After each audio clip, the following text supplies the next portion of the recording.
Assalamualaikum warahmatullahi wabarakatuh. Saya Najwa Kamilia dari kelas G. Di sini untuk UAS PPKN, saya akan menguraikan jawaban saya mengenai relevansi situasi dan kondisi yang tengah terjadi di negara Indonesia dengan teori kenegaraan yang telah dibahas dalam materi HAM. Relevansi situasi dan kondisi yang tengah terjadi di negara Indonesia saat ini dengan teori kenegaraan yang telah dibahas dalam materi HAM. Untuk HAM sendiri, yaitu hak asasi manusia atau HAM merupakan hak dasar yang secara kodrati melekat pada diri manusia, bersifat universal dan langgeng. Secara konstitusional, HAM diatur dalam Undang-Undang Dasar 1945 pasal 27 sampai pasal 34. Pemerintah pun telah secara khusus mengeluarkan Undang-Undang Nomor 39 Tahun 1999 tentang HAM.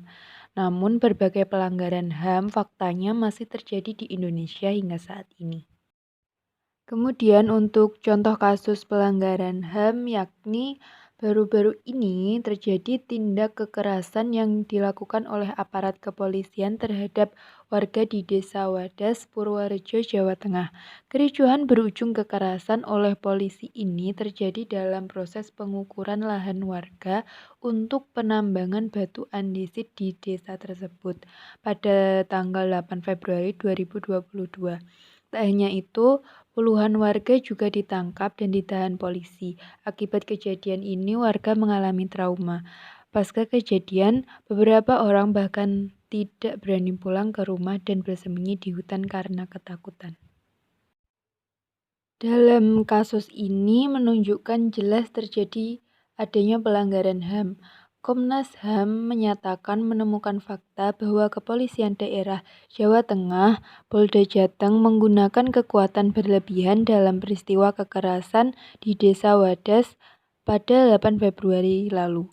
Polda Jateng mengatakan temuan ini akan dijadikan analisis dan evaluasi. Tindakan kekerasan itu menurut Komnas HAM terjadi pada saat penangkapan warga Wadas yang menolak penambangan andesit oleh aparat kepolisian. Akibatnya, tindakan kekerasan tersebut sejumlah warga mengalami luka-luka. Berdasarkan kasus pelanggaran HAM, ditawarkan solusi pencegahan pelanggaran HAM. Komisioner Komnas HAM, Khoirul Anam mengatakan, dalam tataran pencegahan menurut Khoirul Anam ada beberapa hal yang bisa dilakukan Kapolri.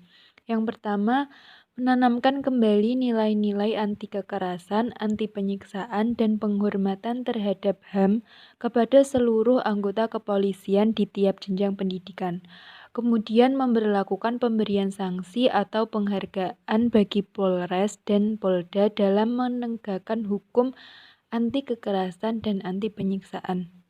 Kemudian yang kedua, hal lain yang dapat dilakukan Kapolri yaitu menerbitkan maklumat untuk memastikan proses penegakan hukum tidak memakai pendekatan kekerasan dan penyiksaan.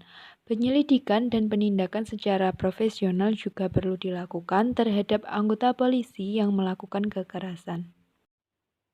Kemudian solusi lain yang ditawarkan atau tindakan lain yang dapat dilakukan untuk pencegahan terjadinya pelanggaran HAM yaitu pertama, penegakan demokrasi dan supremasi hukum.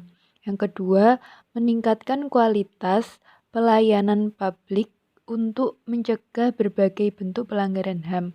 Yang ketiga, meningkatkan pengawasan dari masyarakat dan lembaga politik terhadap upaya penegakan HAM yang dilakukan oleh pemerintah. Yang keempat, meningkatkan pemahaman mengenai prinsip HAM ke masyarakat. Salah satunya melalui lembaga pendidikan formal seperti sekolah dan perguruan tinggi atau lembaga pendidikan non-formal lainnya. Yang kelima, meningkatkan profesionalisme seluruh lembaga keamanan dan pertahanan negara. Dan yang keenam, meningkatkan kerjasama secara harmonis antar kelompok atau golongan masyarakat sehingga saling menghormati hak keyakinan dan pendapat masing-masing. Sekian uraian dan jawaban saya mengenai relevansi situasi dan kondisi yang tengah terjadi di negara Indonesia. Terima kasih. Wassalamualaikum warahmatullahi wabarakatuh.